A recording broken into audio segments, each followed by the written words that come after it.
में सुख मिलेगा। वो कहते हैं the more consumption the more happiness. आप जितना ज्यादा भोग करें उतनी ही आपकी सुख बढ़ती ही चली जाएगी। ये सब फिलोसोफर कहते हैं और इकोनॉमिस्ट भी कहते हैं वहां। तो मान लीजिए उन्होंने बिजली बनाई। अब बिजली की व्यवस्था क्या है? बिजली बनानी है तो बड़ा बांध चाहिए, पानी लगेगा। तो बांध बनाने के लिए जंगल काटो, कोई फर्क नहीं पड़ता, पेड़ों को काटो, कोई फर्क नहीं पड़ता। तो बांध बनेगा तो पानी इकट्ठा होगा, पानी के साथ कोयला भी लगेगा। तो कोयले को खदानों से खोद खोद कर निकालो, जितना निकाल सकते हो उतना निकालो। और खदानों से कोयला निकल आया तो खुला छोड़ दो, उनको भरने के लिए कुछ नहीं है तो ऐसे ही छोड़ दो। तो पिछले 100 साल ये जो बिजली बनाने की तकनीक यूरोप से आई, इसने पूरी दुनिया में एक ही काम किया है, बड़े बड़े बांध बनवा दिए, पानी इकट्ठा करवा दिया।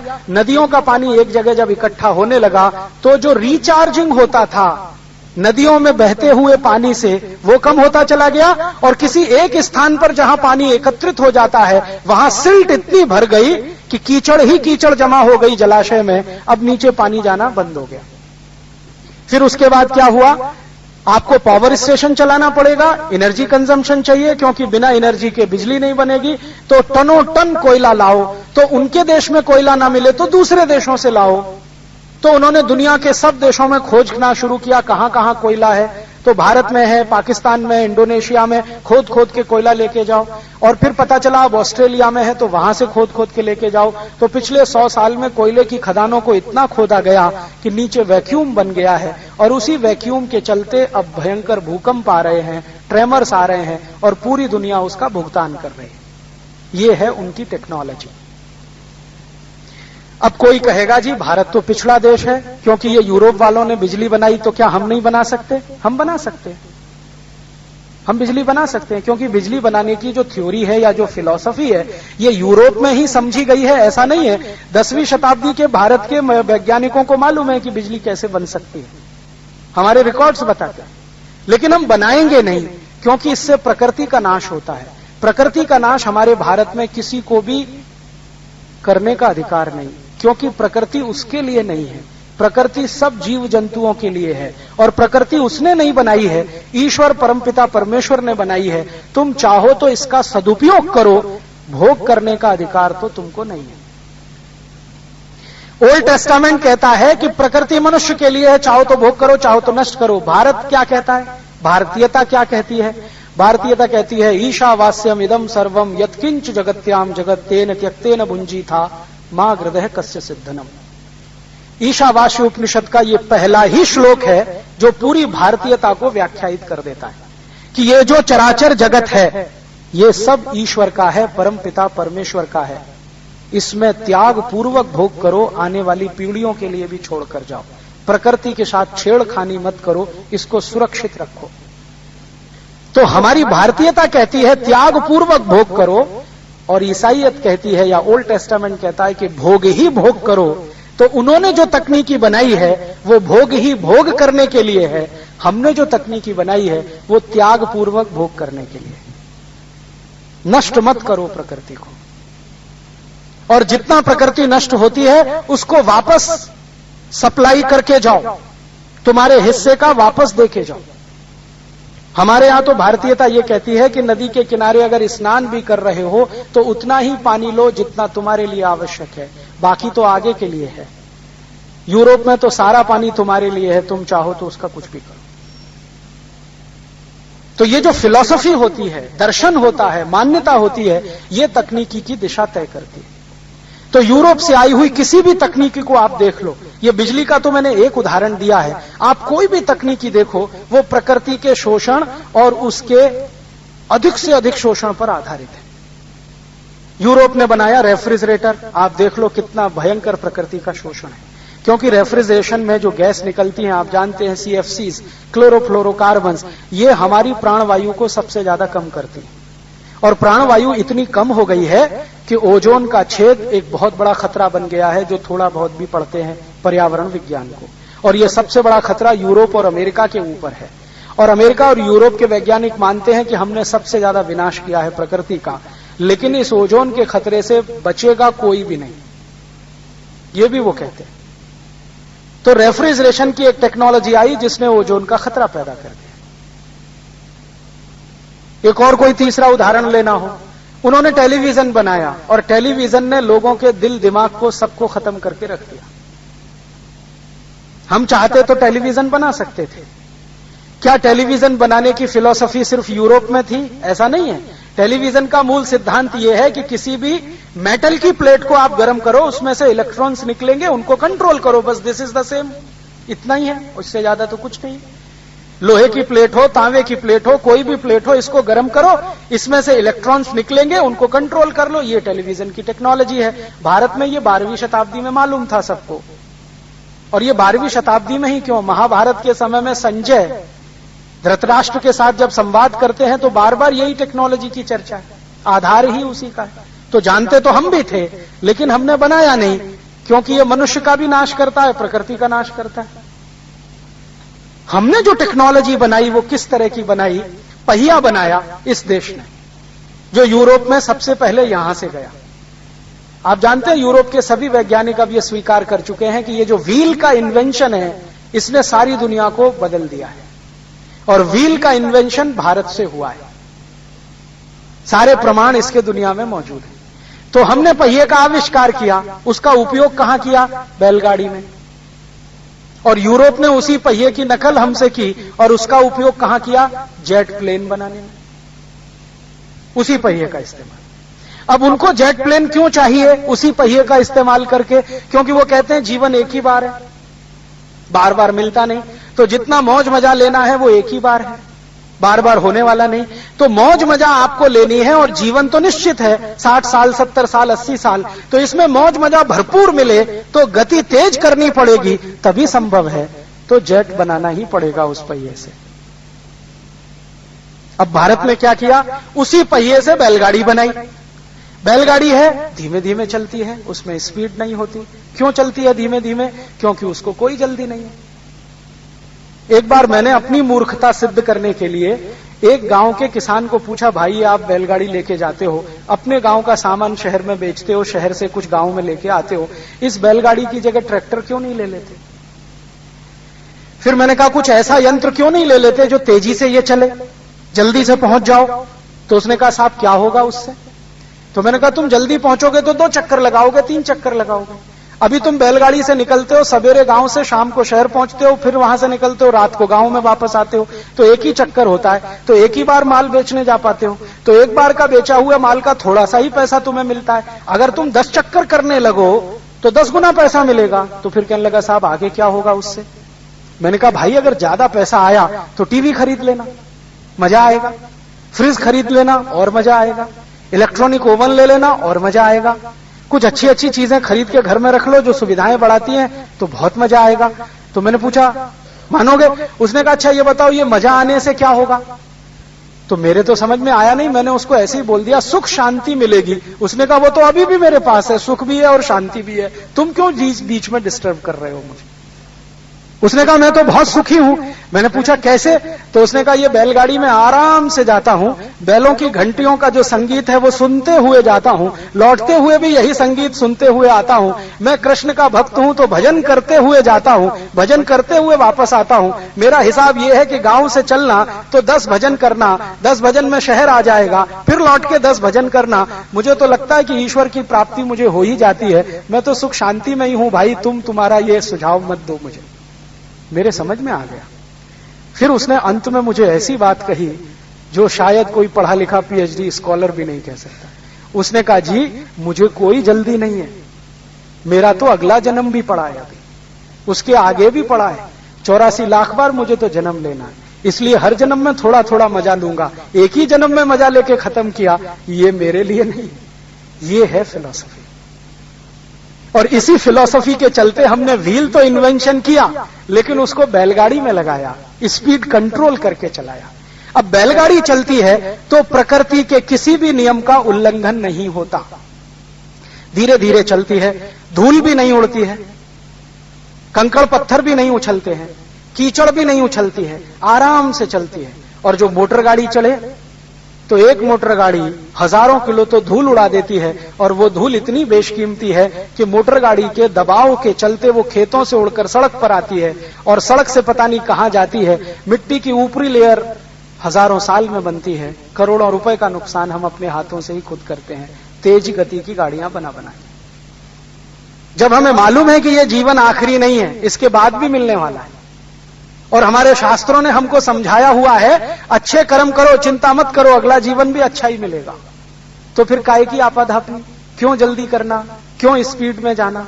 तो इसलिए हमने टेक्नोलॉजी बनाई, वो धीरे धीरे चलने वाली, धीरे धीरे काम करने वाली, जिसमें स्पीड नहीं होगी। जीवन का आनंद हमें शायद उसी में आएगा। अब ये जो स्पीड है और स्पीड नहीं है, इसके चक्कर समझा देता हूं। हमने यूरोप की टेक्नोलॉजी की नकल करके कुछ उपकरण अपने यहां मंगाए, जैसे रसोई का मिक्सर, वो स्पीड का एक उदाहरण है। आप बिजली जलाइए, मिक्सर को ऑन करिए, चटनी पिस जाएगी। आखिरी उत्पाद है चटनी, वो यूरोप से आई हुई टेक्नोलॉजी से चटनी ही मिल रही है। हमने क्या किया, इसी टेक्नोलॉजी को दूसरे स्वरूप में इस देश में लाया, सिलबट्टा। धीरे धीरे पीस रहे हैं, चटनी उसमें भी बन रही है, चटनी इधर मिक्सर में भी बन रही है, चटनी सिलबट्टे पे भी बन रही है। लेकिन सिलबट्टे में स्पीड कंट्रोल्ड है और एनर्जी का कंजम्पशन 0 है, और आपकी मिक्सर में एनर्जी कंजम्पशन मैक्सिमम है और स्पीड बहुत भयंकर है। अब जब हम सिलबट्टे पर चटनी पीस रहे हैं, तो चटनी ही नहीं पीस रही है, पूरे शरीर की एक्सरसाइज भी हो रही है, व्यायाम हो रहा है। और यह सिलबट्टा माताओं के जिम्मे आया। प्रकृति ने कुछ माताओं का शरीर ऐसा बनाया है कि उनको अतिरिक्त व्यायाम की जरूरत है, क्योंकि उनके शरीर में अतिरिक्त कुछ अंग हैं, जैसे गर्भाशय, यूट्रस। और यूट्रस हमेशा फ्लेक्सिबल रहना चाहिए, लचीला रहना चाहिए, यह हर मां की पहली आवश्यकता है। जिन माताओं का गर्भाशय जितना ज्यादा लचीला है, बच्चों का जन्म उतना ही आसान है। तो हमारे ऋषियों ने, मुनियों ने सिलबट्टा बनाया चटनी पीसने के लिए, कि इससे चटनी तो मिलेगी ही, माताओं के गर्भाशय का भी व्यायाम होता रहेगा। तो रोज 10 मिनट अगर कोई मां चटनी पीसे, तो मैं गारंटी देता हूं कि उसको बच्चा करने के लिए कभी सिजेरियन ऑपरेशन की आवश्यकता ही नहीं पड़ेगी। तो हमने इतनी दूर सोच लिया, वही सिलबट्टा है, वही अंतिम प्रोडक्ट, उससे चटनी बनना है। और यूरोप को यह समझ में नहीं आया कि भाई सिलबट्टा कोई टेक्नोलॉजी है, ये मिक्सर कोई टेक्नोलॉजी नहीं। अब मिक्सर में हम क्या कर रहे हैं, बिजली का स्विच ऑन कर दिया, बैठे हैं, तमाशा देख रहे हैं, उसका फोटो देख रहे हैं कि देखो कैसा बढ़िया चल रहा है। अपने हाथ से तो कुछ हो नहीं रहा है। हमारा शरीर विज्ञान कहता है कि शरीर श्रम जितना कम करोगे, शरीर में कोलेस्ट्रॉल डिपॉजिट उतना ज्यादा होगा, तो हार्ट अटैक से मरने के लिए तैयार रहो। तो हमने ले आया मिक्सर बिना सोचे समझे, और अब रोज सुनते हैं कि उनको हार्ट अटैक आ गया, इनको ब्रेन स्ट्रोक हो गया, इनको कार्डियक अरेस्ट हो गया, उनको हो गया। और हर डॉक्टर ये समझाता है कि भाई कुछ शरीर श्रम किया होता तो शायद बच जाते। तो हमने टेक्नोलॉजी बनाई हमारे स्वास्थ्य को ध्यान में रखकर, उन्होंने टेक्नोलॉजी बनाई अपने समय को बचाने के लिए। अब मैं किसी भी भारतवासी से पूछता हूं, भाई ये मिक्सर निकाल दो घर से, सिलबट्टे पे चटनी बनाओ, कहते राजीव भाई टाइम बचाना है। तो टाइम बचा के खर्च कहां करोगे? मान लो इससे टाइम बच गया, तो वो सास भी कभी बहू देखना। हाँ, अब सास भी कभी बहू देखना है टाइम बचा के, तो उसमें क्या है सास बहू में? उसमें है किसी की पत्नी किसी के पति के साथ भाग गई, किसी का पति किसी दूसरी की पत्नी के साथ भाग लिया, कोई एक पुरुष 3 महिलाओं के पीछे जीभ लपलपाता फिर रहा है जैसे कुत्ते घूमते रहते हैं, कोई महिला किसी पुरुष के पीछे घूम रही है। ये सब हम देख रहे हैं। माने यूरोप का दर्शन सास भी कभी बहू में कर रहे हैं। यूरोप में तो यही है ना, कोई स्त्री किसी पुरुष के साथ, कोई पुरुष किसी स्त्री के साथ। और यूरोप में क्या है ना, एक्स्ट्रा मैरिटल अफेयर सामान्य है, इसलिए वहां का राष्ट्रपति भी ये करे तो कोई मुश्किल नहीं है। मालूम है ना, bill Clinton the champion of extra marital affairs, उसकी पत्नी कहती है कि वो एक ही महिला नहीं, पता नहीं कितनी महिलाओं के पीछे घूमता रहा है। उसने एक किताब लिखी है बिल क्लिंटन के बारे में। तो उनकी जो जिंदगी है, निजी जिंदगी, वो अब हमारे टीवी चैनलों के माध्यम से, सिनेमा के माध्यम से हमारे बेडरूम में आ रही है, और हम चटनी पीसने का समय बचाकर इसमें फंस गए हैं। अभी सास भी बहू देखे बिना तो नींद ही नहीं आती। कई घर तो ऐसे हैं, खाना हजम नहीं होता, और इसमें से निकल गए तो घर घर की कहानी देखने बैठ जाते हैं। तेरी मेरी कहानी बैठ जाते हैं, कहीं किसी रोज बैठने दे, विचित्र विचित्र सीरियल, सबका एक ही थीम है, एक्स्ट्रा मैरिटल अफेयर्स, पर स्त्री गमन पर पुरुष गमन। इस हिंदुस्तान में जो कभी स्वीकार्य नहीं हुआ वो हम टाइम बचा बचा कर देख रहे हैं। क्यों? ताकि हम करें और करने की प्रेरणा लें। देखने का मतलब क्या है? अंतिम उद्देश्य क्या है देखने का? करें, करने की प्रेरणा लें। और जो ये सब करना शुरू करें तो भारत का परिवार ही खत्म हो जाए। क्यों? क्योंकि भारत के परिवार में स्त्री की इज्जत सबसे आगे है। यूरोप में तो स्त्री मानी ही नहीं जाती कि इसमें आत्मा होती है, लेकिन भारतीय शास्त्र कहते हैं कि स्त्री में आत्मा तो होती ही है, वो परमात्मा के सबसे नजदीक होती है। हमारे जो दर्शन है ना, कोई भी दर्शन उठा लो आप हिंदुस्तान का, जो विदेश से नहीं आया, यहां पैदा हुआ, वो ये कहता है कि स्त्री तो परमात्मा के सबसे नजदीक होती है, क्योंकि उसमें कोई विशेष गुण होते हैं। इसलिए भारत में स्त्री का स्थान परिवार में सबसे ऊंचा है। भारत में तो परिवार बनता ही स्त्री से है।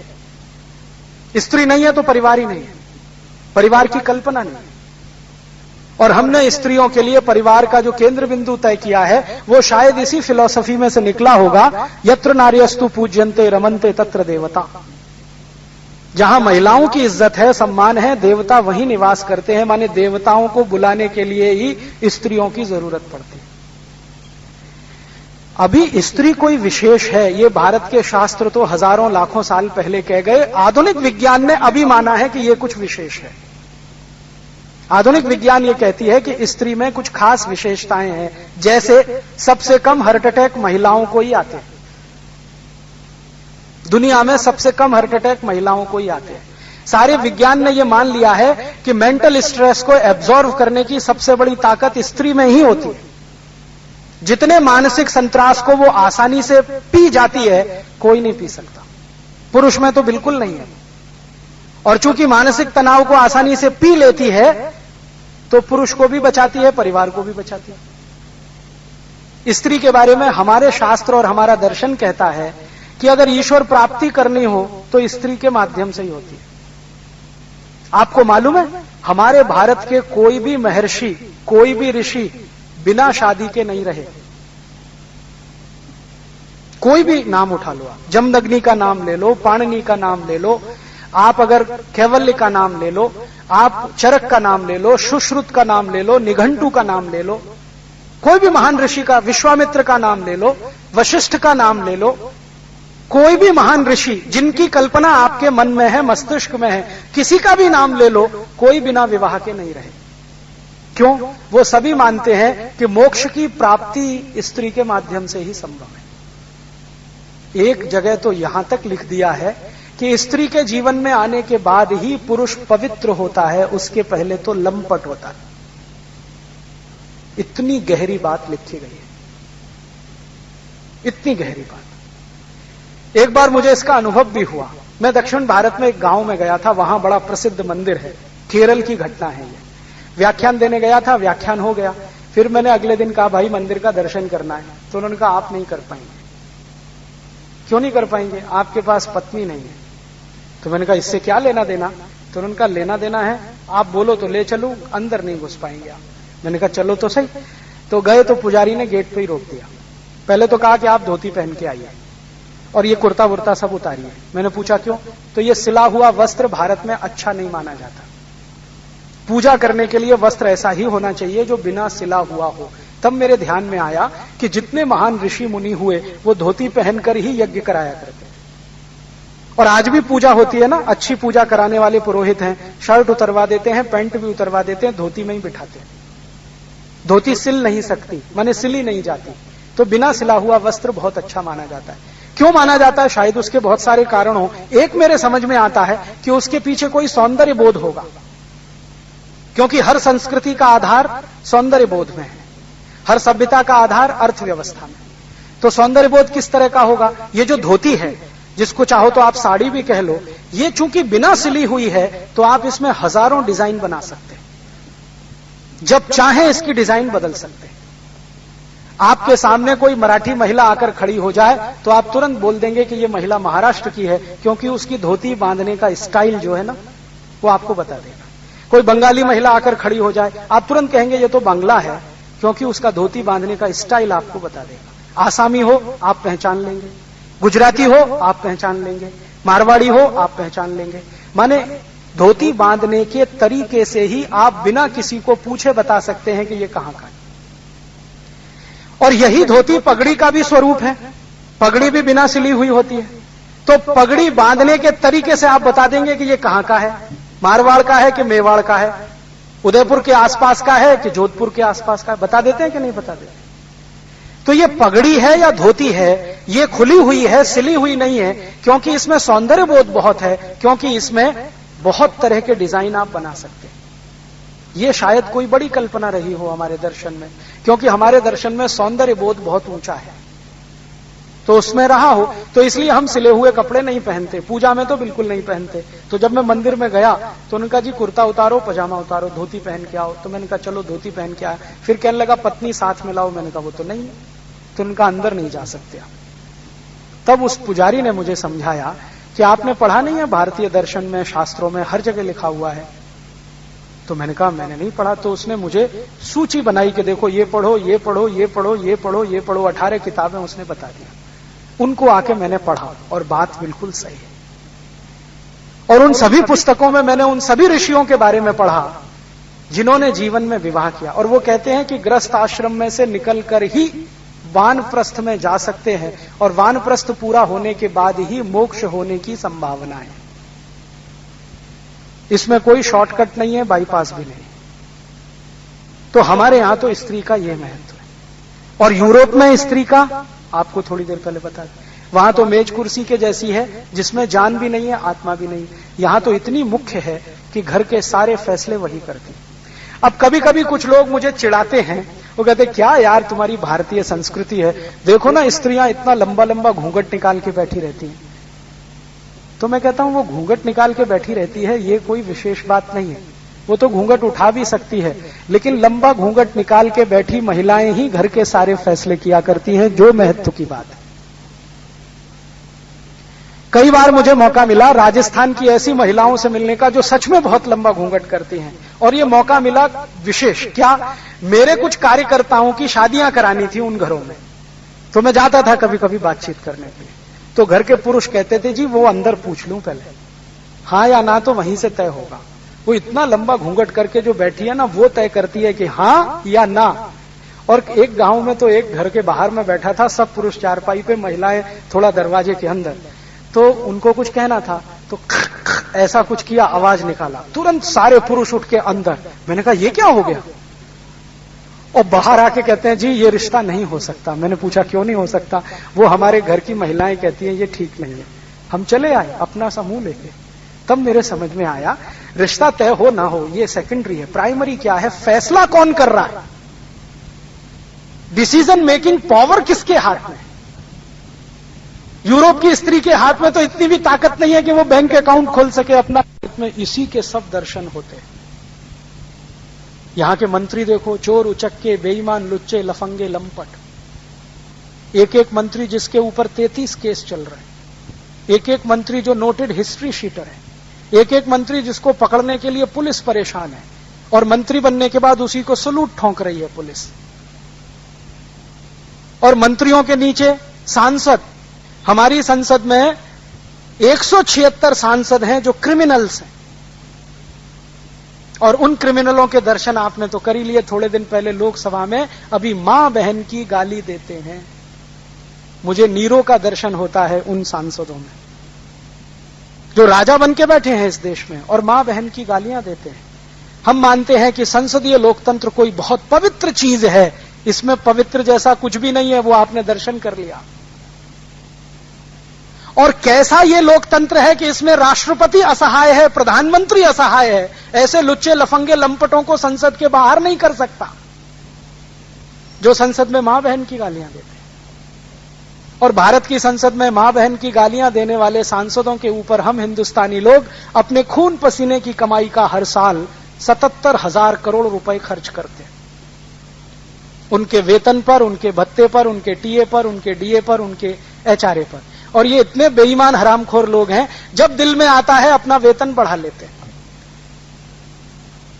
आजादी के पिछले 59 साल में संसद 52 साल से चल रही है। 52 साल के संसद के इतिहास में 36 बार सांसदों ने अपना टीए, डीए, एचआरए बढ़ाया है। और इस बार अभी थोड़े दिन पहले, 10 दिन 15 दिन पहले एक साथ 35% बढ़ा दिया, एक झटके में।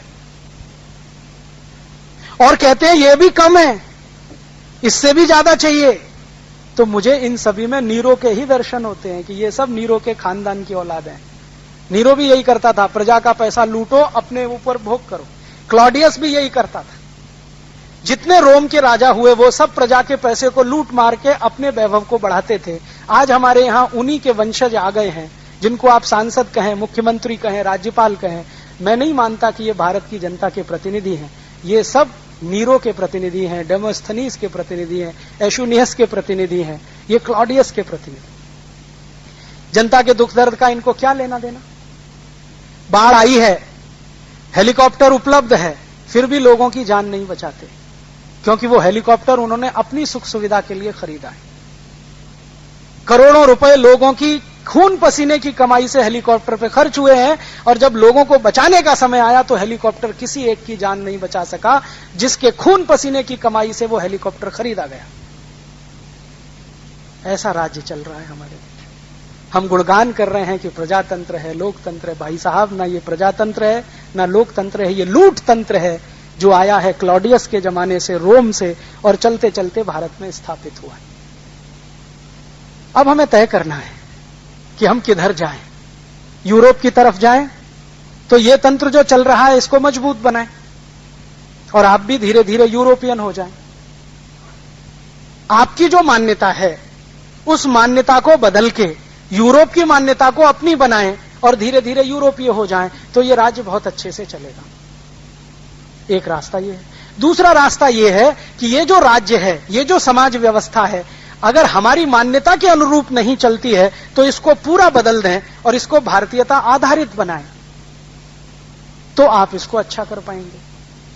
कभी भी कोई समाज अपनी मान्यताओं के अनुरूप अगर व्यवस्था बनाता है तो समाज आगे बढ़ता है, और जो समाज अपनी मान्यताओं के विपरीत व्यवस्थाएं बनाता है वो हमेशा खड्डे में ही गिरता जाता है। भारत और भारतीयता की मान्यताएं बिल्कुल विपरीत हैं, और यूरोप से आई हुई ये व्यवस्था हमारे यहां जो लाद दी गई है वो बिल्कुल अलग है। हमारी इच्छा से कुछ भी नहीं हुआ। हमारे देश के ऊपर के नेताओं ने तय कर लिया कि यूरोप से लानी है डेमोक्रेसी, तो वो ले आए। हमारे नेताओं ने तय कर लिया कि यूरोप से लाना है आईपीसी, सीआरपीसी, सीपीसी, वो ले आए।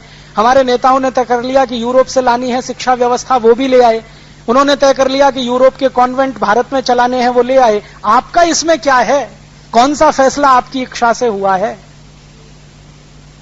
यूरोप में जो जानवर है ना, वो मनुष्य के अधीन है। मार के खाओ या काट के खाओ, चाहो तो जिंदा रखो, नहीं तो खत्म कर दो। उसी मान्यता को आज भारत में चलाया जा रहा है। हर साल 4.5 करोड़ पशुओं को मांस के लिए खाया जा रहा है। हम तो राक्षस हो गए।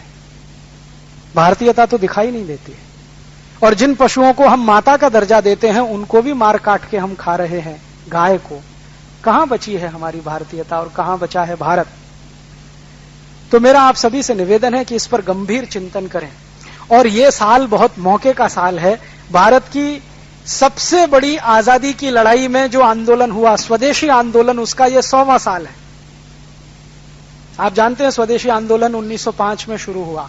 लोकमान्य तिलक के कहने पर भारत के लोगों ने अंग्रेजी कपड़े जलाना शुरू किए थे, और लोकमान्य तिलक ने अंग्रेजी फैसले बंगाल विभाजन के विरोध में ये शुरू किया था, और वंदे मातरम उसी आंदोलन का हिस्सा बना था।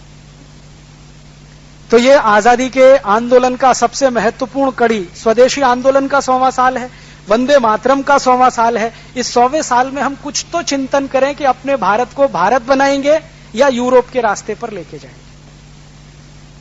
अपने समाज को हम यूरोपियन समाज बनाएंगे, जहां वैलेंटाइन डे होता रहे, जहां होटल खुलते रहें, जहां एक्स्ट्रा मैरिटल अफेयर्स बढ़ते रहें, जहां परिवार टूटते रहें, जहां न्याय कभी किसी को मिले नहीं, हर एक किसी की लूट होती रहे, ऐसा बनाना है तो पूरी ताकत से उसमें लग जाइए, मुझे कोई आपत्ति नहीं है। और जो आपको भारत ऐसा बनाना है जिसमें भारतीयता झलकती हो, तो फिर इसको बदलने का साहस करिए, हिम्मत करिए और प्रयास भी करिए। आप बोलेंगे जी हम क्या कर सकते हैं, हम तो अकेले अकेले लोग हैं, साधारण लोग हैं, अपने काम धंधों में फंसे हुए लोग हैं। कोई भी अकेला नहीं होता। और हर बड़ा काम करने वाला अकेला होता है। ये दोनों बातें भारत में ही हैं। आप जरा सोचो, अगर हम ऐसा मान लेते हैं कि जी मैं तो अकेला हूं, क्या कर सकता हूं, मेरे ऊपर बहुत जिम्मेदारी है परिवार की, बिजनेस की, धंधे की, अगर यही बात